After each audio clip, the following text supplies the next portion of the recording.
Hello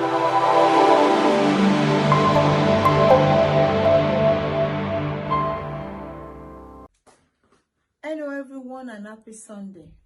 We appreciate the King of Kings for giving us another day. Father, we thank you.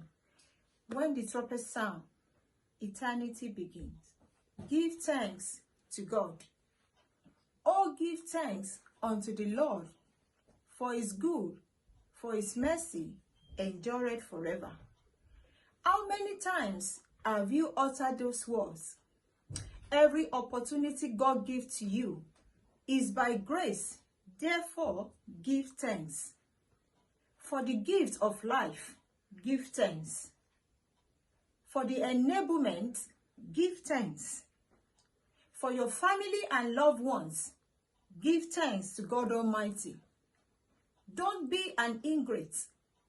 The scripture recorded in the book of 1 Thessalonians chapter 5 verse 18. In everything, give thanks, for this is the will of God in Christ Jesus concerns you.